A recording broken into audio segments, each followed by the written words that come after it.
Portugal. Portugal. Portugal. Portugal. Portugal. Our vegetables are like rock stars. Literally, Portugal is a small Disneyland for grown-ups. You know, I think that Portugal is like my geographic soulmate. It's hard to explain what it is because it's a feeling. And when I went there, I absolutely fell in love with Portugal. I want you to feel the crunchiness. Portugal, the Simple Life Podcast. Portugal, the Simple Life Podcast. And we're here on his podcast, Portugal Simple Life. Portugal, the Simple Life Podcast, your insider's perspective into Portugal. And our latest episode starts right now. Your thing about a simple life just kind of went like, boom, like got me right in the head and everything. Because that's, really what, as a time, as thing. And what did I tell you when we were getting on that plane? Because I was already so smitten with this whole idea. Oh, this was the thing that killed me. So he made it. He was so smitten with the idea, but he put it on me, and he said, "Just so we're clear, we're not getting on a plane and going over there to write a check." And I was like, "Of course we're not going to go write a check. Why would we go over there and write a check? That would be ridiculous to go over there and write a check." And what did we do? We went over there. We wrote a check. We actually came with Dylan. This was just a hillside with a few stakes. This guy. Welcome back, or welcome to another episode of Portugal, the Simple Life. And I'm really excited, honored, delighted to be joined here by Ron and Mike. Same here. Thank you for being on the podcast. Oh, guys. Thank you for having us. Thanks for having us. It's been a minute since we've seen you, so this is great. Exactly. It is a great reunion. It's a good reunion. And it's been a fantastic journey from beginning to end. I mean, Wonderful. And we just got here. Yeah, so to start off, tell us where we are. We are in Famalicão de Nazaré. Which is a small village between São Martinho de Porto and Nazaré. The pronunciation, you got it already? And we're trying. I butcher some things, but I'm doing all right in some of those things. I still butcher things, don't worry. It's okay. And we're in your new home. This beautiful new home. house. Yeah, in Costa Salgado, this is our unit, which we picked when it was dirt, and we, 3 years ago almost, when we first met you. We're 4 minutes from the beach, which we've sampled all the beaches now, so. Wonderful. We'll get into all of that. Start off by telling us a bit about yourselves. Well, you first. Okay, I'll go first. So I'm originally from Austin, Texas. I'm one of 8 kids, and graduated UT, moved to Los Angeles, and started my career there because I knew Texas at the time didn't have, or Austin, the type of design I wanted to do. So architecture design in Los Angeles, slowly worked my way in and got with a great firm. And that's where I met Mike, was in Los Angeles. And we were together for 10 years, buying properties, flipping properties, doing other things. And then when we decided to have kids, adopt our children. Well, I'm going to stop him. Okay. He did really fancy people's homes. He did like really famous people's homes. Really famous people's homes. Are you allowed to name drop? Are you allowed to? He's not. He's not. Are you allowed? He signed an NDA. You can if you want. Yeah, no, people like Jim Carrey and Bruce Springsteen and things like that. And Steven Spielberg. Yeah. So that was where I cut my teeth. And then after we adopted our kids, we realized that LA wasn't, we loved LA for lots of other reasons and for our careers, but we decided we wanted to move back to Texas. Mike's also from Texas, from Houston, to be closer to our families and to raise them with their cousins, and so they all get to know each other, since I love having a big family. And so we did that, and I thought, well, my career will just change, my trajectory. I'll just do smaller projects. And my first project was a 16,000 square foot residence on Lake Travis. So it was like, clearly the universe was like, no, you're going to be fine. You're going to keep doing this. So, and then getting to retire here in this location, in this house, in this beautiful development, I'm thrilled. So, and our kids are there. Daughter's been here and her fiance have been here. Son is coming in Christmas. So we're not going to move them, but if they came and said, oh, hey, maybe we want to, we'd see. We'll see what happens. So that's me. Trying to broaden there. They both spoke Portuguese as children. Well, they actually understood Portuguese because they had a Brazilian nanny who was from Sao Paulo, and so they, she used to speak Portuguese to them exclusively, and they responded in English. But they've lost it all. So we'll see. We'll see if it's back in there. Yeah, it's going to be. Now, what about you? Yeah. So my name is Michael Conway. I'm originally from Texas. I moved out to California very early, so I went to college there and was an art major, and had a career in art. Then had a little weird sideline as an actor. Seinfeld, one of the original. Seinfeld, one of the original villains, Ray, who stole the statue. Him. I've seen it. It's dark hair, a little different. It was 34 years ago, maybe. Amazing. So it's been a minute. So if I don't look like this, nobody does after 30 years. Exactly. But it was, we had an incredible life in Los Angeles, and we lived in Laurel Canyon. And again, when Ron said we adopted some children, and realized that they had a great elementary school, and then they were going to have to go to Hooker High School, which is Hollywood High School. Anyone in Los Angeles, you know what I mean. Sorry, Hollywood, but yes. Sorry. Because when I moved there, it was just shoulder-to-shoulder hookers in front of the high school, which is not where we Oh, so the real name is not Hooker High School? No, it's not Hooker High School. No, you would think it would be. But it is Hollywood High School, and for those of you who lived through the 80s, you know exactly what I'm talking about. It's a rough neighborhood. Okay. So, that was their natural high school. And so we need to get out of there. We went back to our families, especially after 9/11. We wanted to be closer to family, and so we both saw the ends of our parents' lives and our mothers' lives, and really got to spend some valuable time raising our children in a really wonderful environment, and then they grew up and they left. And how dare they? I know. And so we had this really. It was it's been an interesting sort of chapter. This sort of like first chapter growing up, chapter as a career, and then chapter as a parent and a child to aging parents. And this next chapter kind of opened up to us, and it started. For me, I started thinking about it in 2016. Okay. Is when the sort of like bing, possibly. And can I just say for the record, I thought he was completely kidding. I knew that Trump was in office, and I thought, okay, he's just reacting to all this. But clearly, he was like manifesting and really doing a lot of research. Yeah.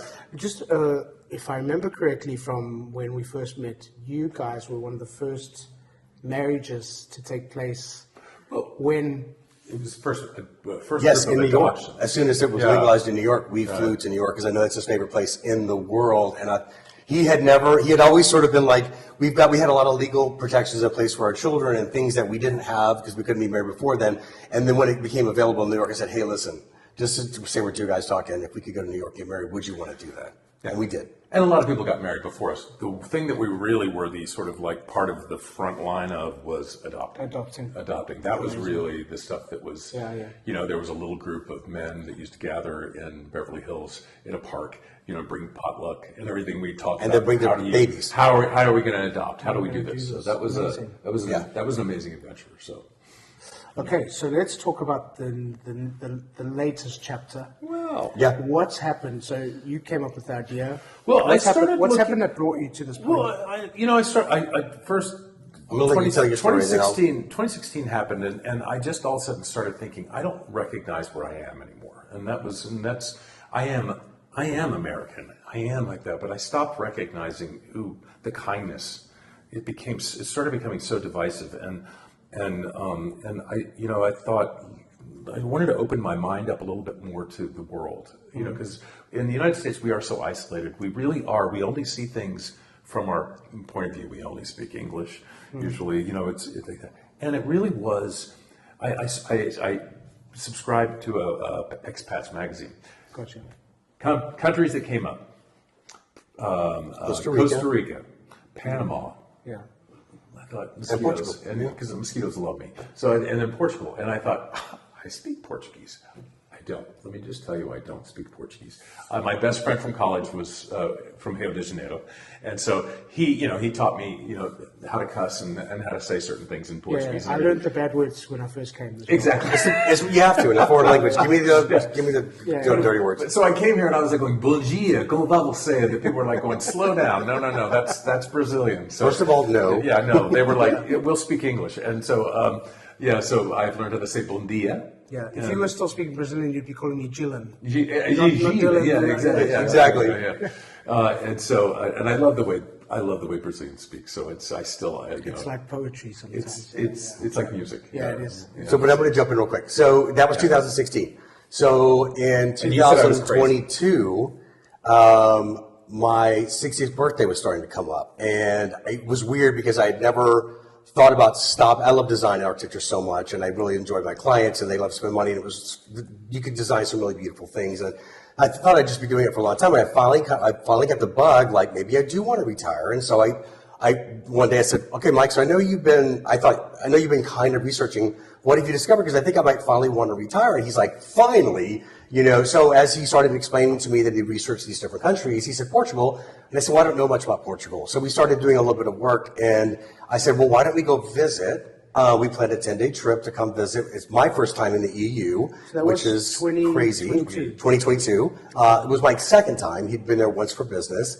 And so we decided 10 days and rented a car. And I said, let's just drive as much of the country as we can and see if we vibe with it, see what our heart says about it. Because Mike and I have always been pretty much aligned, and we felt like we were being aligned on this. And we wanted to make sure that the country, the energy we got here, would align with us as well. So we flew into Lisbon, stayed a couple of days.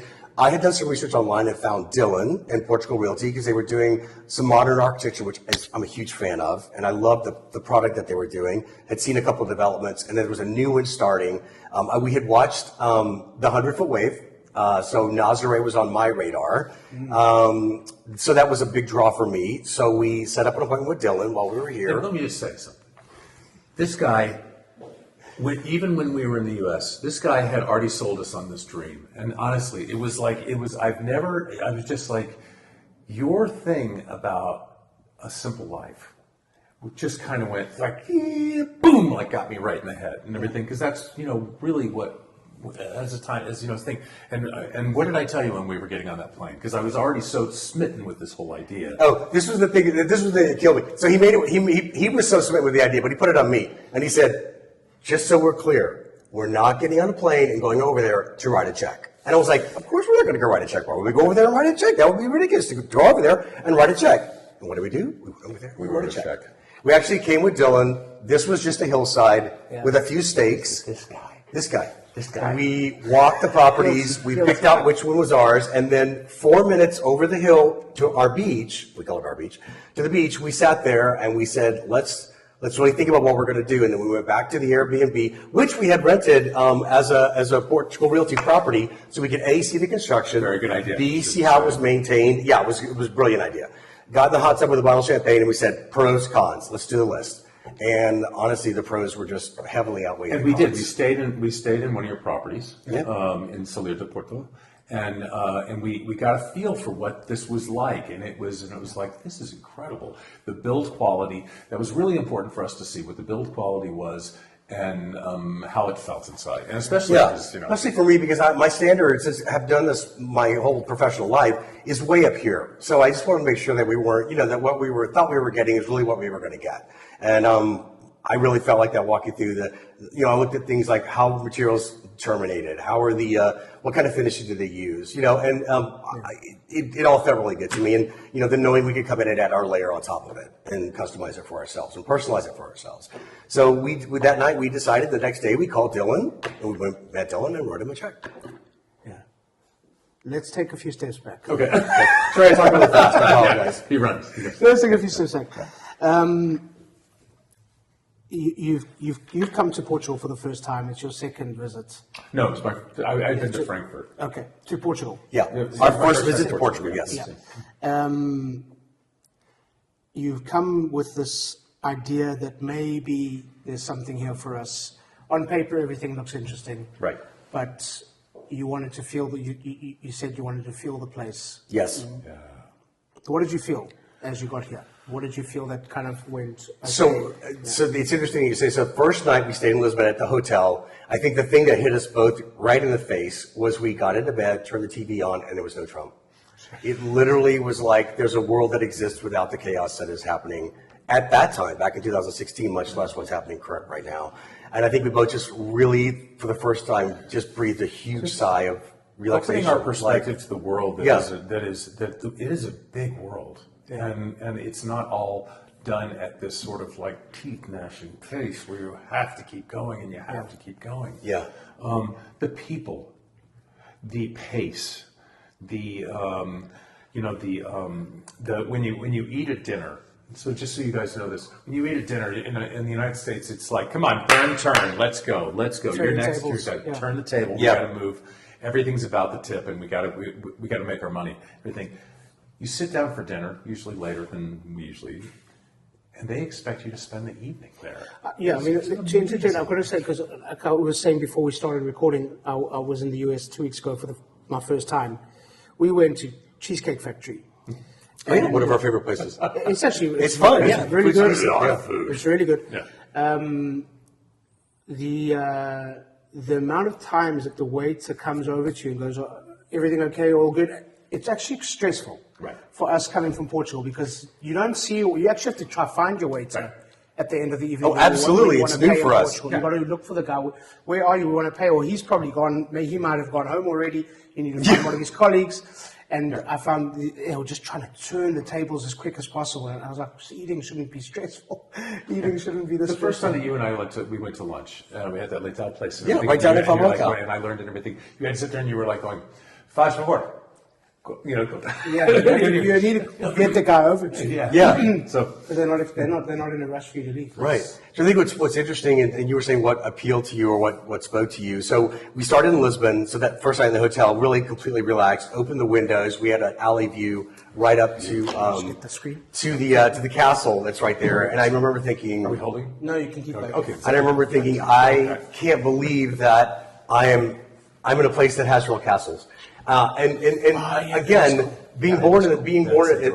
some of my family asked, why do you want to move to Europe at this stage in your life? And I was like, I was born here. I don't have to die here. The world's a big place. Why would I want to do that? Yeah. And as Mike mentioned before, we sort of felt like we had our first chapter to build careers. Second chapter was our family. And if not everyone makes it to where we are or makes it together, and then if you get the chance to write a third chapter and you really can create it for yourself, what does that mean? What does that look like? And we wanted it to mean something to us, and to feel like let's open the page and let's start writing in it. Let's get that third chapter going, whatever that means. And so we went from Lisbon, we went down to Cascais. I call it Cash, because it feels like Beverly Hills on the water, which is fine. I mean, those are my clients. I get it. We've lived there. We've done that. Didn't really want to do that again. And they kind of started up the Silver Coast. And made our way to Peniche, which is more of like a surf town, which was fantastic. And Expat was beautiful. And then kind of worked our way up to São Martinho, which is where Mike fell in love, and Nazaré, which is where I fell in love, and Famalicão. It's right between these two cities. So after we wrote the check for Dylan, we completely vibed with this area. This felt like we were home. This 100% felt like this is where we wanted to land. You'd also gone down to the Algarve. Well, just to confirm that, we also booked a hotel in the Algarve where I was going to actually spend my birthday, and just to also make sure that we really got a feel for all the country. We didn't get to Porto, so that was a one miss. Went to Algarve, and for me, it just felt like California on the beach, like Los Angeles on the beach. It was just too developed for me. It just didn't speak to me. I had a fun time there, but just didn't want to live there. Yeah, it was nice. I mean, and the heat's nice, but we've been in the heat. The heat there is a bit extreme. So I know before you came, we had a couple of Zoom calls. Mm-hmm. We looked at the which were super helpful. But then you arrived here, and we came to the site. There was nothing here. It was dirt. No, we didn't have roads. No.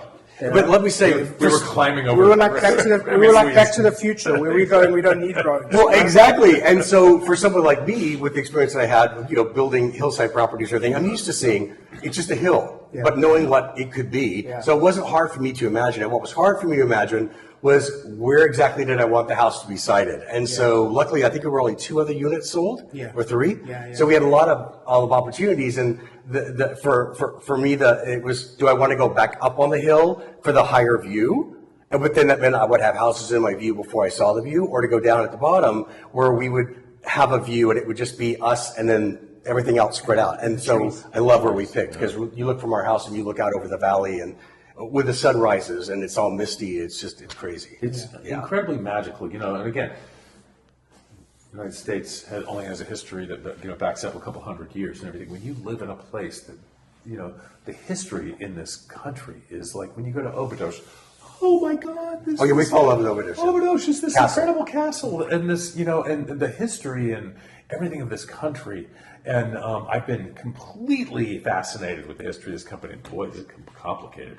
Very, very complicated. So, but it's a beautiful country. It has a beautiful history. And I we just fell in love with everything about it. Yeah. The language, the people, the food. Oh my God, the food. Yeah. We'll talk about the food. Yeah. You mentioned castles, and that was one of the things for me, because in South Africa, again, not a very old country, not as old as Portugal, certainly. And the history that was there, a lot of that's been kind of buried under the surface. Yes. Because, okay, there was a rough history in South Africa.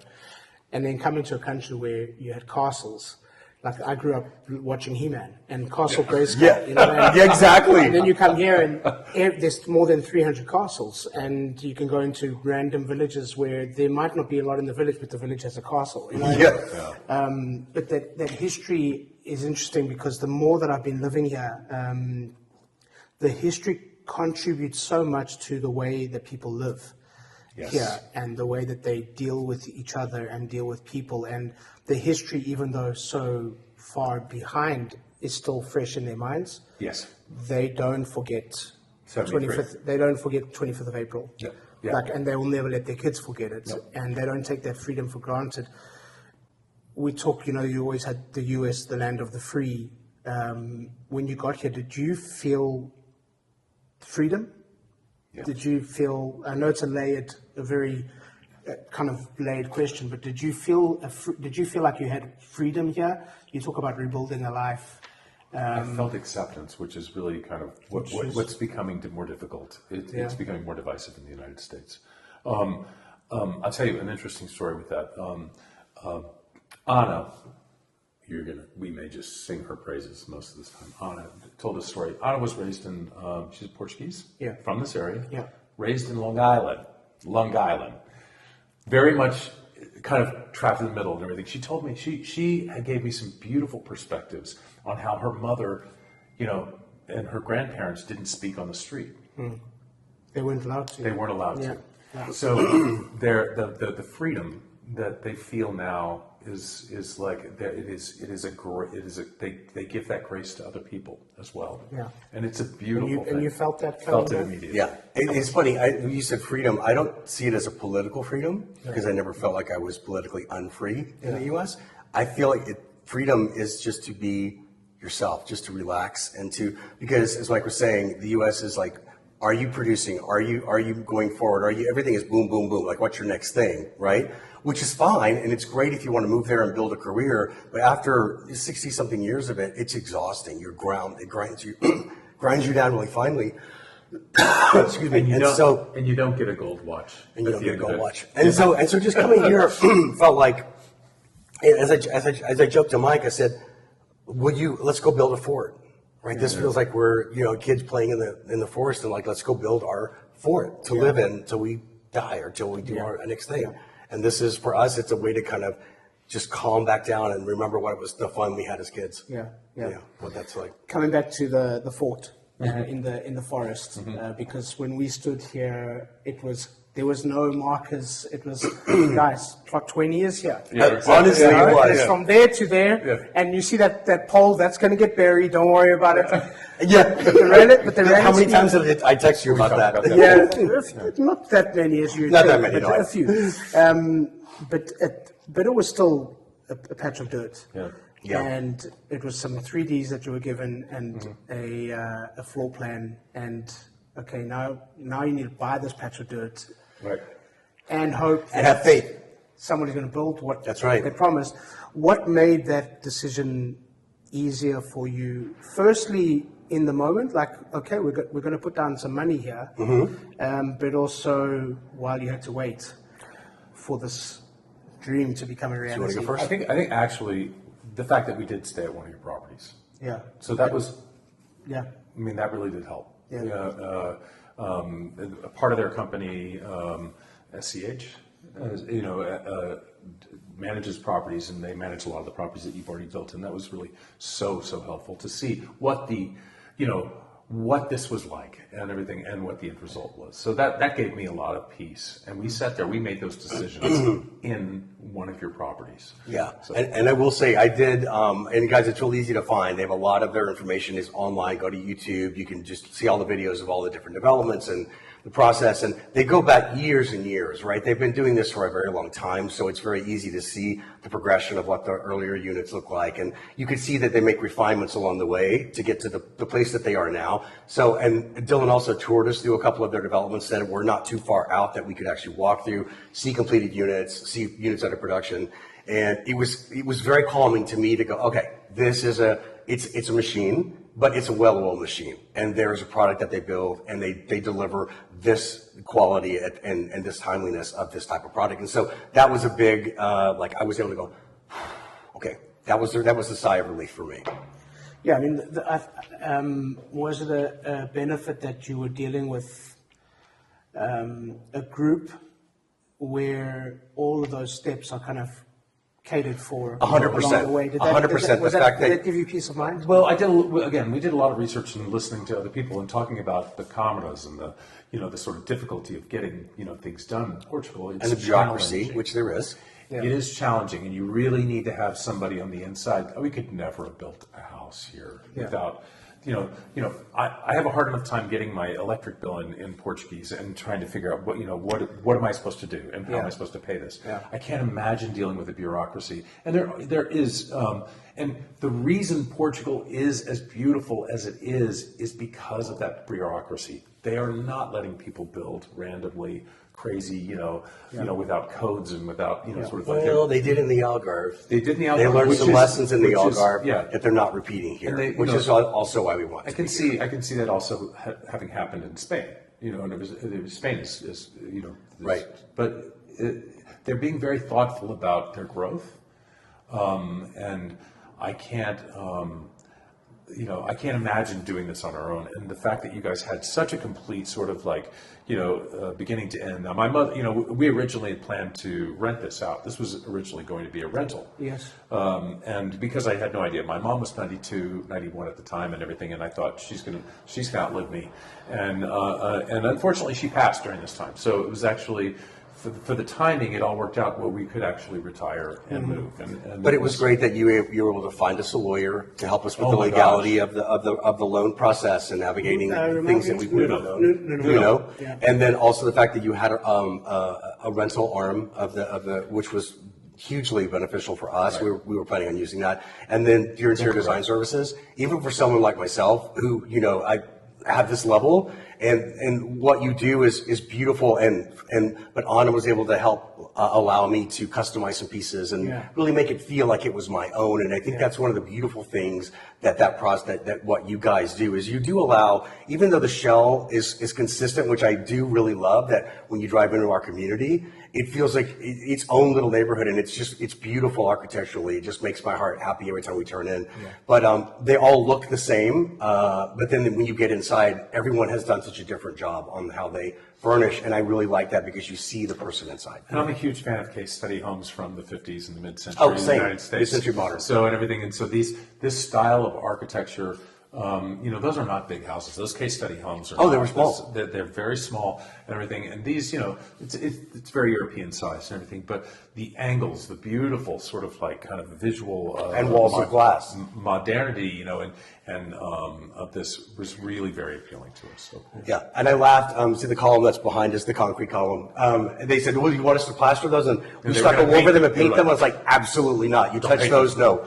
And they were like, "Are you sure?" I think just about everybody's left. Yeah. And they clean them and they seal them, and they're just beautiful. Because I feel like we're in a New York loft that's been plopped down on a hillside in California. And that's like, we just got the best of everywhere that we've lived and that we love about the U.S. here. And you said we talk about the food later. The food. Okay. Between my job as a realtor at Portugal Realty and hosting this podcast, life is pretty busy. But lately I've been receiving so many messages from people that want to know more about buying property here on Portugal Silver Coast that I've got to do something about it. So starting now, for subscribers only, I'm offering up a 30-minute session per day. That's 5 30-minute sessions for a one-on-one meeting to talk about buying property here on Portugal's beautiful Silver Coast. This is for subscribers only. So please subscribe to book your session and get in touch with us through the links below via WhatsApp or email to book your session today. I'll be happy to speak to you. It's for subscribers only and it's completely free. Yeah. Also, what I like about this, you can see it from the motorway. Have you ever driven? Yes. If you drive on the Yeah. A8, you can actually see it. Oh, yeah. It's a big block. But what I love about it is it doesn't stick out like, what the hell is that over there? You know, it's kind of blended into the mountain, you know, Yes. the stone finish. It's low density, it's low levels, it's only 2 levels. It's not like it's sticking out like a sore thumb. Yes. In the village, and you still got that integration with the village down below as well, which is quite. And quite to your lovely. point, we are on the lot that we're on is fairly sloped. It's a lot of a slope to it, and it's a deep lot, so there's a lot of sloped area, and so that can be challenging when you're trying to figure out how do I take advantage of this without A, spending way too much money, and B, with landscaping so we can actually use it. And so one of the things we were able to do was find a landscaper we were like, here, the pools come with the units, which was nice, so that we had a level area, a pool, and then rough from down there. But we ended up doing grass, and we've got like different levels, and we actually have a citrus orchard, which is crazy because that was not something that we ever planned on, but it's like, hey, let's put an orchard down there, and it feels more like a park. And the thing I like is that when you look out of our home and you look at the forest and the valley beyond, our yard actually blends down and rolls right into the forest beyond. So it feels like we added value to that landscape instead of taking it away, which was, you always want to add value. I think when you go in and disturb something that's beautiful, you want to make sure that you blend into it and you don't take away from it, to Dylan's point. Yeah, yeah, exactly. And that was important to you guys as well. Very important. I remember a lot of our early conversations was, we don't want to be those tourists. We want to blend in. Absolutely. We want to contribute. We want to be part of something here. And yeah, you've got it. I'll say what you so eloquently didn't. We didn't want to be the ugly American, and I think we're hyper aware of that. And I think not apologizing for it, but like, thank you for letting us be here. I feel it's a huge privilege that we're allowed to own property in this gorgeous country, and I really do want to try to get back. Yeah. What is it that you loved and love so much about this particular? Because we're talking about an 11-kilometer stretch. It's not between São Martinho to Porto and Nazaré. Oh yes, with your spot here in the middle. What is it that you first? Let me ask you twice in 2 levels. What first appealed to you about it? Because first you mentioned that you'd watched the 100-foot wave. Yes. Yeah. And that you'd seen the documentary, and that you were taken with this area. So what was it on paper that appealed to you? And then once you got here, what was it that? Well, I don't know that we really understood on paper anything. I did. But just the topography. If you look at the ocean line, which is how I was viewing it, Nazaré down to our Costa Beach, which is right behind us, and then São Martinho. Knowing that ridge of mountains and having done so many hillside homes, I could imagine us being on that hillside, in the middle, just floating on that hillside with the small village down below us. Yeah. But as Mike is going to tell you, we didn't know. We didn't know. You don't smell the in air. terms of location, you can't feel it. You can't. So what happened was that I fell in love with, again, he said this already, I fell in love with São Martinho de Porto. And I thought the sleepiness, the size, of course, we came in October. It's very different a couple weeks ago. Yeah, it was. It was very different. Because São Martinho is where a lot of folks from Portugal do come to. All the families. They come, they bring their families to this beach. And so it was a little madness last week. But when we came here, it was a very sleepy little village. And then Nazaré was a little bit more snapping, a little bit more young, a little bit more, happening. He really responded to Nazaré. Yeah, I like the surf energy. And in retrospect, I don't know how we could have done. We never would have been able to choose between the two. So we ended up right in the middle. So which is perfect for a sleepy little spot. And we didn't come here to, we love going to Caldas. We love going to a little bit more of a bustling city, but we've done it. We've been in bustling cities. We've been in boom towns. I grew up in a boom town. Austin became a boom town. Whenever the worst thing can ever happen to a place, and this is one of the things that scares me about Portugal. So nobody else move here, please. Is that no? Don't say that. We were. Don't say that. No, hold on. Because we lived in Austin, and every list for the past 20 years was move to Austin, and boy, did they. And Austin's almost unrecognizable from 20 years ago. But I'm just going to say, as one of the tourist advocates for Portugal, I'm just going to say, if you do want to come, you can break bread with us. We'll show you how to find wine. This is an amazing place. So yes, please do come. The food. The The food. food. Oh my God. Okay, so I love fresh seafood. And when we came here, honestly, it was like anything you order was swimming in the ocean that morning, and then it's on your plate. And so I'm completely in heaven. I remember they served me a salmon that was the size of my face, and I thought, I can't possibly eat this, which I did. So I'm thrilled. And the potatoes, the beef. And I'm from Texas. We're from Texas. Right. And we have great quality beef there. But I've never experienced, there's something so velvety about the beef, the way it's, I don't know if it's the way it's butchered, I don't know where it's the way it's raised. It's on the islands, I believe, Madeira. But it's just, I had a hamburger and I was like, it's a hamburger. And I ate it. I was like, what am I eating? Yeah. It was great. And the veggies and all the stuff that goes with it. Because of the United States, everything is really, I mean, food is processed. Food is, even the best produce I ever had in the United States was in California, and it was really fantastic. So, Yeah. Oh, to be fair, yeah. avocados for like 25 cents. It was crazy. Yeah. Here they're $4. Yeah. €4. So, but the vegetables taste like vegetables, and the food comes from people's farms, and that's a huge. And the bread is miraculous. And it goes bad in about 3 days if you don't eat it, but who's going to let it sit that long? Because it's not loaded with chemicals to keep it, preservative fresh on a thing. So it's spectacular. The pastéis, the little tarts. Oh my gosh. My favorite thing, first thing I get off the plane is those. And we just get them every day. I have them here.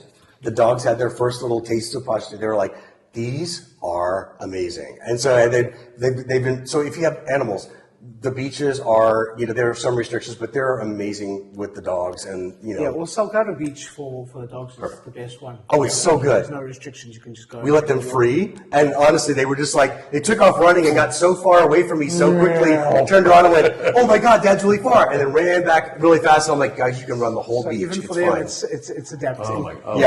Yeah. Yeah. They were a little so much fun. traumatized by getting over here, and then they adapted like a day. They were like, I'm good. Yeah. This is the best. So don't worry about bringing your animals if you have animals. Or kids. Your kids are going to love this place. So it was interesting talking about history. Our daughter and her boyfriend at the time came to visit for 10 days. We came over and showed them. We got up to Porto. We did the whole country. He had staked out a castle because he loved the history of Portugal in Bragança. Okay. And it was right on the edge of Spain, and so we stayed in a little village there, and we toured the castle, and it was insane to walk through. That's very different than Óbidos. It's much more of a like an enforcement type castle where you could tell there were battles, and they had the armor, and oh my gosh, you guys, the armor was like for little tiny. It was people. Scale. The Portuguese people must have been this big. I remember seeing an opening in the floor that they had a grate over, and I was like, wow, is that for ventilation? And they were like, no, they poured hot oil on people that were villaging. And my son, like, I showed my son the picture, and he's like, Dad, that's where they poured the hot oil. Like, even he knew it. I was like, sorry, I didn't know I that. think video games teach things. The design features of the castle, once you dig into them, are quite brutal. Yes, they are. Yeah. Well, and they need to be. They needed to be. Yeah. But the open air markets, the vegetable, all the stuff. Yeah. Eggs. Oh my gosh, the eggs. Eggs? Yeah. Ours are yellow. The yolks are orange or red almost because the chickens eat like bugs and all the things you're supposed to be eating, so the eggs taste like eggs. They taste like eggs. Yeah. What I know the getting over here with the dogs and everything was hectic. What did it feel like walking into this? To the house? Into the house. So it's so interesting. I had come back in March because our unit was completed in March, even though we weren't ready to move. So I flew back just by myself because Mike was in Las Vegas at a big convention, and so walked it with the lawyer and with press props people, and we did the walk through, the sign off, and so I had seen it completed. Mike had not seen it completed and furnished. I just sent him photos, and he was like, "I can't believe this is our house." I said, "I can't wait for you to see it." So you tell them what it was like walking in the first time. We had a lot of, there's a lot of documentation, a lot of communication.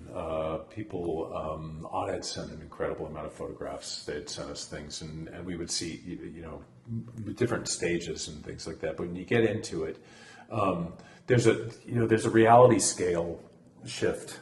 In some ways, I was just like, oh my God, this is much smaller than I thought. In some ways, there's so much bigger. So it was really just my imagination trying to match up my imagination with what it is. Yeah. But nothing compares. And you know what? After having been in a place where it's 105 degrees Fahrenheit on a daily basis by 11 o'clock in the morning and everything. The weather here is so nice. Oh my God.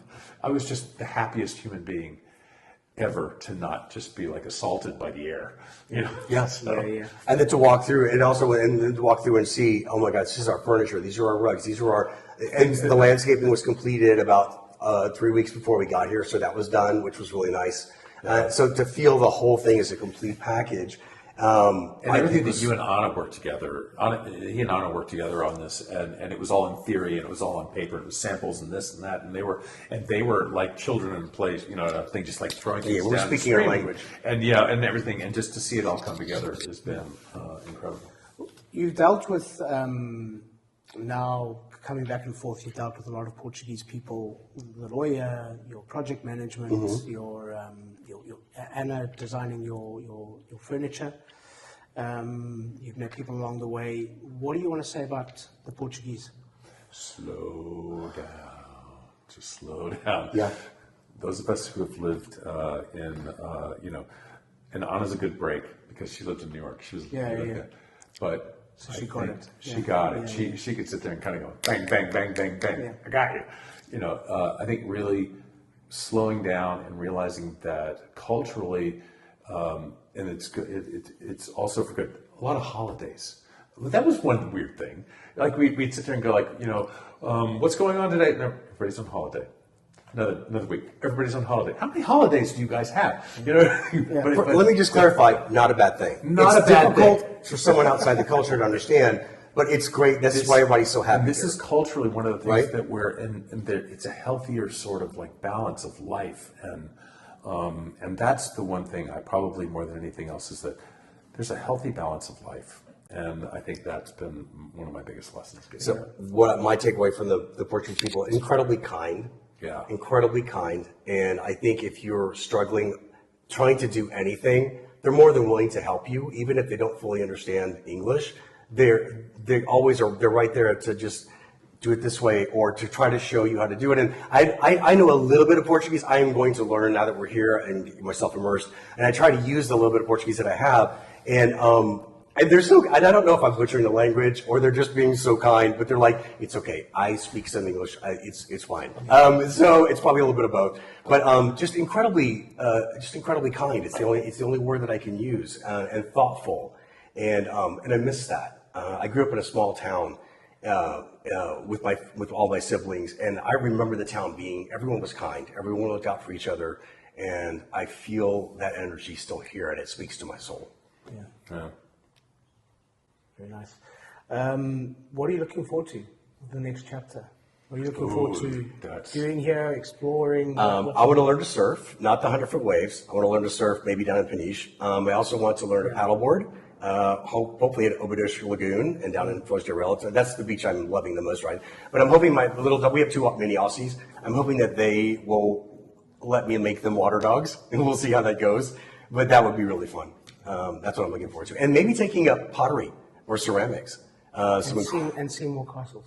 And see more castles. I want to see the entire country. I want to do day trips. Yeah. That's my huge thing. You're right in the middle here. Yeah. It's the river beaches, which is so to anyone, a river beach is like an inland stream of some types. What? Praia Fluvial. Yes. And I have an Instagram page that I follow, and they're constantly posting, and I'm like, yes. I just have a huge list of things I want to do. What do you want to do? First off, I just retired. I mean, literally weeks ago, and I'm trying to figure out whether I'm even mentally capable of doing that. So I'm still trying to figure out whether I'm feeling your way around. Also, just figuring out, my life has been a sort of a bunch of goals, and this is a new chapter. I don't know what it's going to be yet. Yeah. I've been, I was originally trained as a painter. And we are right next to Caldas Terreno, which has got one of the best art college in the country. And so I'm already sort of looking up. I want to I haven't done a life drawing class in 40 years. And so it's something that, when especially, and this is anything that you did as a passion when you're younger, and all of a sudden you start doing it as a career, all of a sudden the last thing you want to do on a weekend is draw. And it's been really interesting to sort of like think about reconnecting to what got me here. Yeah. And so what really was my passion originally before it became, you know, I'm designing this for this client, or I'm designing this for this product, and you know, everything, and it became sort of like the you know, the daily salt mines, when art became the salt mines. Yeah. Let's just jump on something that probably a lot of people want to know about: cost of living. How tricky, Tell me. really tricky. Yeah. We find that first off, cost of living in so many ways is less. Considerable. Yeah. The So monthly we're talking about food, restaurants. Yeah, restaurants. Utilities. Yeah. Utilities haven't really done enough cycles to really tell you. Yes, better. Insurance, medical insurance. So much better. You guys, I can't even believe we could have like a major event here and not go bankrupt. That's not going to lose your house. You're not going to lose your house if you get sick. And I've been sick, so you know, and we talked about that when That was one of the first things did. that You and I talked first about Zoom call we spoke about that. Yeah. talked about that. You went through a major medical thing, and I said you didn't lose your house, and like, you know, if you didn't have insurance. But do you remember what Dylan did? Dylan looked at me like, "What do you mean? Did you lose your house?" Like he couldn't even fathom the idea. The idea that, you know, you got cancer or had a massive heart attack or a stroke, or you know. And so you know, but things like. You know, all of a sudden you go in and you look for a little bottle of alcohol, which I'm used to being able to get, you know, thing of alcohol for 90 cents like this and everything, and it's like €3 and it's only this big. There's little things that are weird that you're just kind of like, well, I didn't expect that to be that expensive. So it's tricky. There's some things that you kind of you don't expect to be expensive, and they are, and you're like, sunscreen. You need sunscreen in Portugal. With you. I would say gas is expensive. Yes. You don't drive as much. In the U.S., everything is just spread out, and it's a cost of living thing. You just know you're going to spend it. We pre-plan for that. Our car's a hybrid, and so it should with 40 a plug-in. So it gets about 40 kilometers of pure green, and then you're off to petrol. But luckily, our daily errands don't take us very far, so daily we should be using just green energy every day. And then when we have a long drive like Caldish, half of that probably will be gas, or down to Lisbon. You just know that that's going to be an expense, but by and large, it should be basically free, just the cost of the charge. Charging stations are everywhere, so that has been really nice. We got a flat tire fix. That those things happen. It was $10 to get the tire fixed, so that was wonderfully inexpensive. So I think that we're still getting our sea legs. In regard to all of that, but I think it's been a surprise in the best way. Things that we can't control are the exchange rates, and that's out of everyone's hands at the moment. But so we're navigating. It's in the hands of a few. It's all you can do. It's all you can do is really tricky. It's all you can do to navigate. So we've just got money sitting places, and so we just are watching what it's doing and waiting. One bit of advice that you would give to someone that's looking to do this, that's looking to do what you've done. Call Dylan. I would say do your research. Do lots of research. And really understand if you can come visit the country, don't be afraid to rent a car. We did for 10 days. You drive on the same side of the road. Cars are very inexpensive. You can, and that way you can go anywhere you want. If you decide you want to jump off and go to a beach, then you're in your control of your destiny. And it will, different parts of the country feel differently, and it will let you feel where you feel the most comfortable. So I would say research in that regard, but don't be afraid to come and just, backpack it, if you will. I think research, Idealista is a great place to look at different properties and different houses and different pricing. So you can get a feel for what the overall home prices look through the whole country. And then that's how I found Dylan, was through there. I saw some of his things listed there. And then moved over into Portugal Realty. But I don't think you guys are listed on Idealista now. I think you wrote your own thing. I think we are. You've got a couple of properties. That was a really good. It's like Zillow in the U.S., but it's a really great way to. They don't have an MLS. They don't have an MLS system. So right. Idealista is your best. Is your closest thing to an MLS. So you can understand that, and then also just take stock in what you want to get out of it. Is it going to be a rental house for you? Well, then it may not be a big decision. Just find a place that you think you're going to get lots of rentals and buy it there. If it's for yourself, think about what is this next chapter going to look like for me, or and plan accordingly. Find a part of the country that makes sense for you. And as far as rentals go, and this could be something that you can probably give a bit more sort of like learned thing. There is a trend in the company in the country to move away from runaway Over-tourism. Airbnbs. Yeah. And so it is just be aware that that is a thing in the country right now. It's all over the world, actually. It's in Spain and everything else. I mean, so it's and rightly so. And there's a lot of changing attitudes about that sort of stuff. Well, you guys foresaw a lot of those potential issues in your research. You looked at a place that wasn't over touristic. You looked at a place. Right. You guys wanted to be somewhere where Portuguese live. Yeah, absolutely. And that negates a lot of those potential issues, which is interesting. One more question, Ron, and then Mike. Why does Portugal feel like home? Why does it feel like home?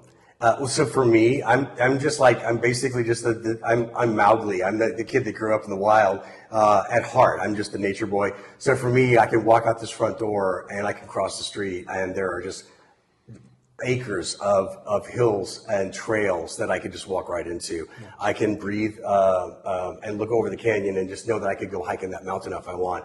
Literally 4 minutes over here, I can go to the beach and I feel the waves feel like they pull me back down. So for me, spiritually, I feel like there's an energy here that pulls me back down to the ground. And I feel like in my life, I needed that after years of just pushing and pushing and grinding and grinding. I wanted to feel connected again. And again, the people, I just think the people here are one of the most amazing cultures that I've had the opportunity to experience. So that helps me feel like it. Yeah, and the expats that we've met here are so like-minded. Yeah. And that's what, one of the things that we found is that we're fellow travelers. Fellow travelers. It's funny. It's like you're using, sort of like Ron dreams and adventures. When he tells me his dreams, he's like, It's an action movie. They're capes. In his dreams, he's wearing a cape and he's saving people. In my dreams, I'm dealing with stress and problem solving, everything. But here's the thing. Going back to even what I said before, sort of my dreams were on canvas, on a blank canvas. And I think that is where this next chapter is bringing me, is to sort of like, I have reinvented myself a number of times. I've whether I was an artist or whether I was an actor or whether I was, doing this and everything, and really getting to this new chapter, which is really a blank canvas for me, and that I am not unfamiliar with, and that is home.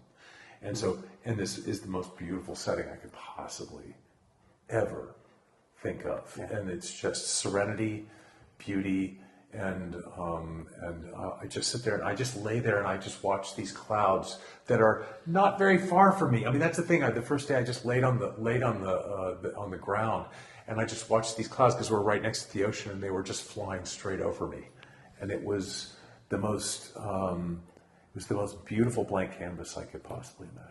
Amazing. So I'll tell you something funny. I said to Mike this morning, and he giggled. And it's just, yesterday I was out by the pool, and I had my towel, and the dogs were out. I had a cocktail, and was just at the pool. And I looked around, I thought, we've been here 2 weeks now. 2 weeks. And I said, I just keep feeling like someone's going to come knock at the door and go, okay, sir, thank you for staying. It's time to go back to your other life now. And I'm going to be like, no, I don't want to wake up from this. This is great. I'm good. Have you ever been at one of those sort of all-inclusive things, and they give you a little wristband, and you get the fancy one of the you get the black VIP everything, and then all of a sudden at the end of it they go cut, and it's over. And he said the funniest thing. He said, I feel like somebody's going to cut the band off. This beautiful experience. There's no band. There's no band. This is it. It's been wonderful being able to accompany you guys on this journey. You're very, very welcome in our country. Thank you so much. And I look forward to being neighbors as well. Well, and I want to just, before we wrap this up, I just want to say something.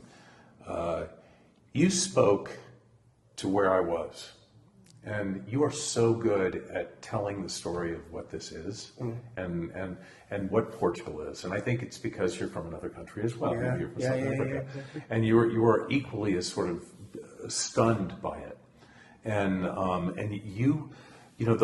videos that he shows that and everything, he does this stuff. And it's this visualizing a simpler life. And and I can't imagine, that's why we kind of went, everything we've ever made in our life, okay, here, go, do it. But you did that, and that is,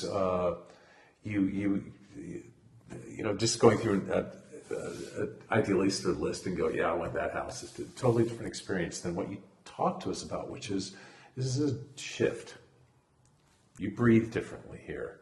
You know, it's about what's on the other side of that hill in Salgado. It's about, you know, the food. It's about those ladies in those 7-layer dresses. That's good. You know? It's about it. There's a bigger story. Yeah. And you sold it.